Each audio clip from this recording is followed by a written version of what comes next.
It's Saturday morning and I'm outside enjoying the beautiful weather.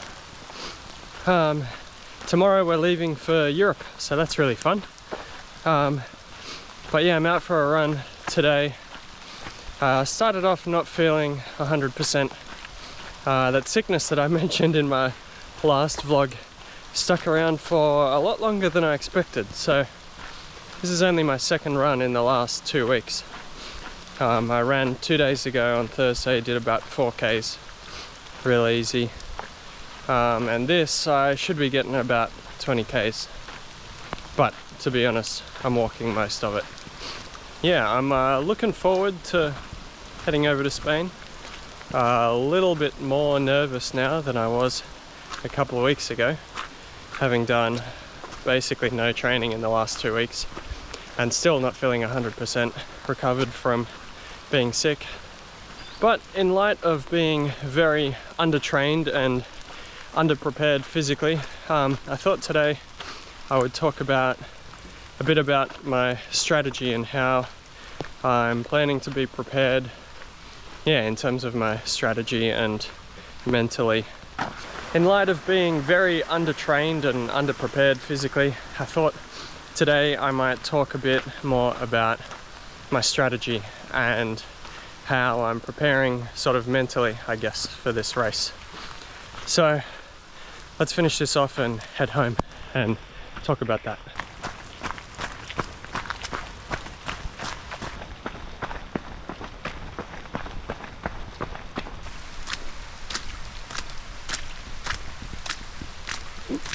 Well, I'm at home now and I'm having a look at the course online, and I've been thinking a fair bit about how I plan on approaching this race, and I'm really excited for it, but also a little bit nervous.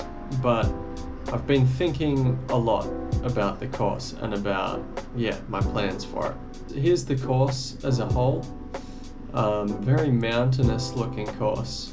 I think probably one of the most important things for me to be considering for this race is that I need to be taking it slow. Like I said before, this is a race that I'm probably a bit undertrained for, a bit underprepared for, and I definitely don't want to start out too fast and ruin my legs and not be able to finish the race. My number one goal is to finish. I'm not too worried about going for a particular time, but I do need to finish before the cutoff time, so that is something that I need to consider.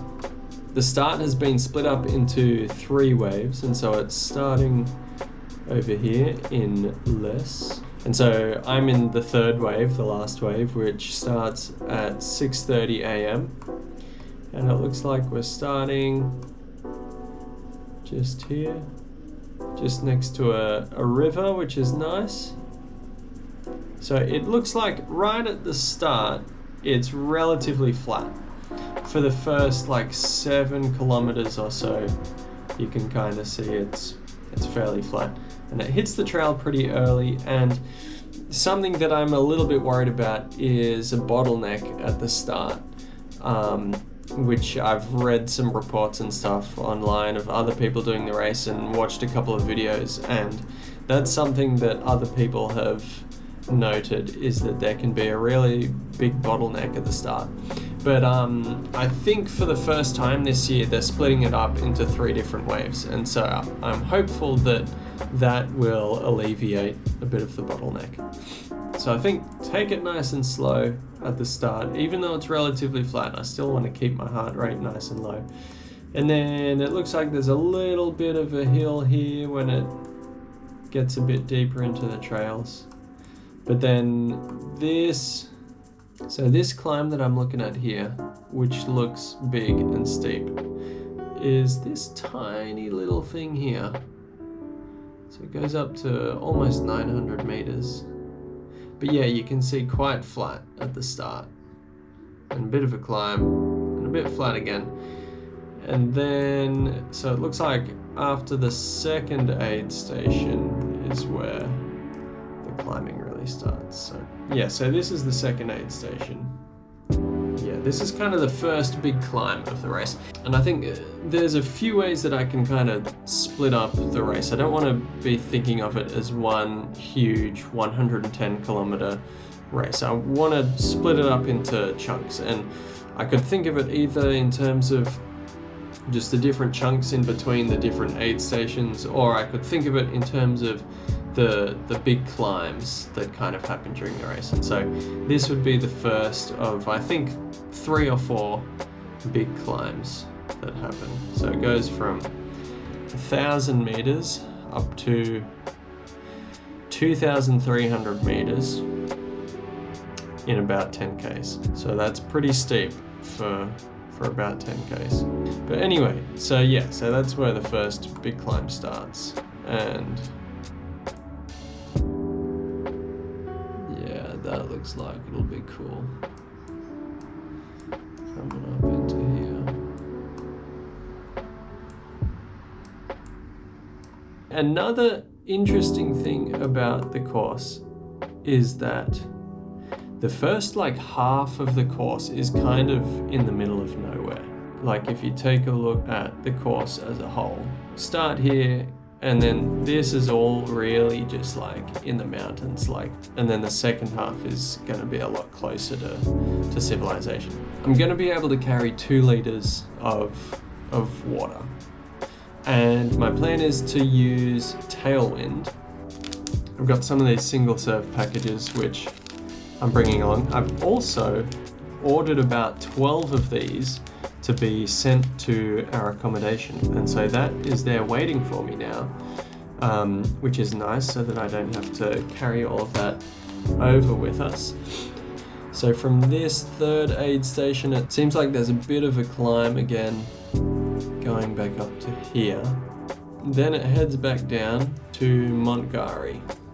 So Montgari, the 4th checkpoint, is around 5 Ks before Barrette, which is one of the main checkpoints. So it looks like a little bit of an uphill from that 4th checkpoint, Montgari, up to Barrette. And then this is where I'll be able to see Myra and the crew for the first time. I think for the most part, I plan on like just using Tailwind as fuel. I did really enjoy those knack waffles at UTA, and so they're going to have those at some of the aid stations as well, so I might pick up some of those along the way, I reckon. But yeah, for the most part, I think I'm just going to be using Tailwind.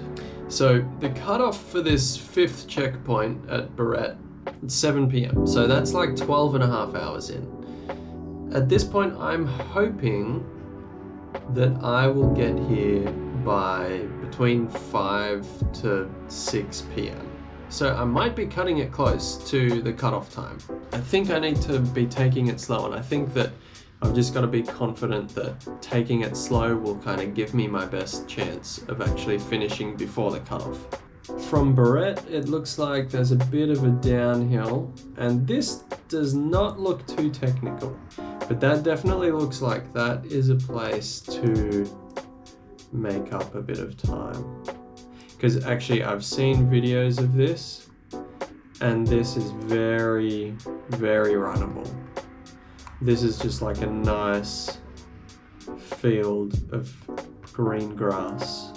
And then starts to get a bit downhill, but I think this will be still not technical. So that should hopefully be quite nice to run. And then we go into this little town, Bagurga, and then into Salardu, which is another aid station.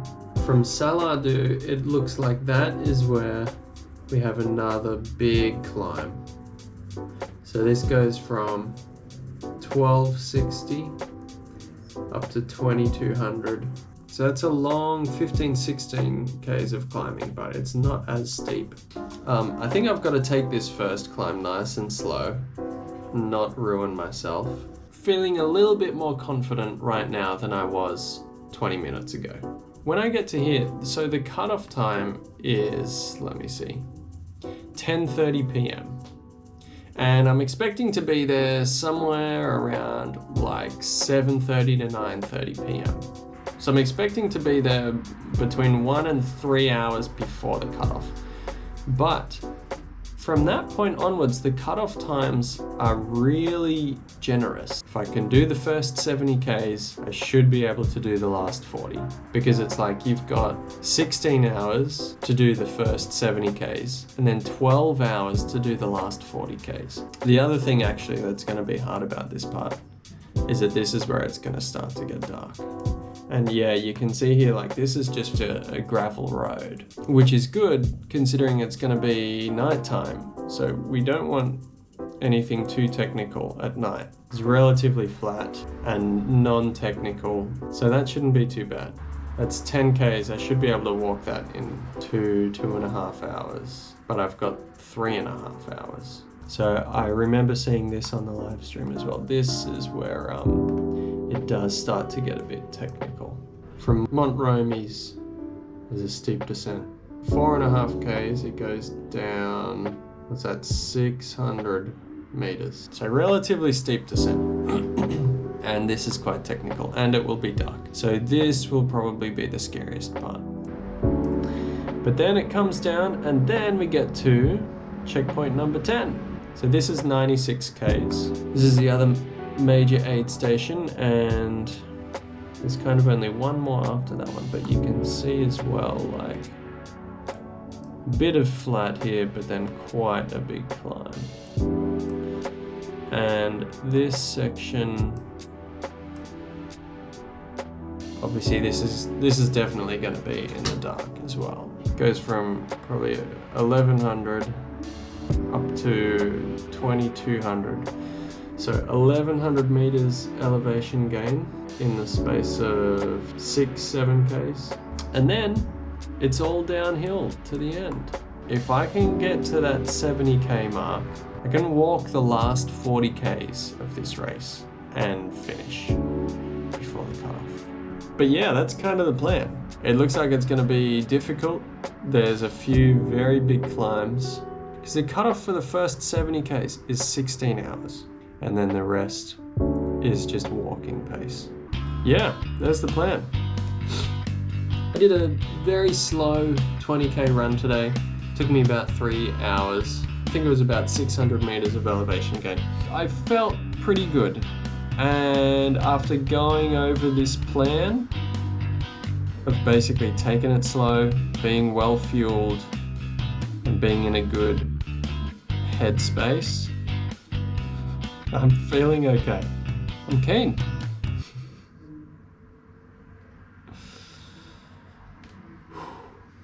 $110 Ks, bro. Yeah, she'll be right.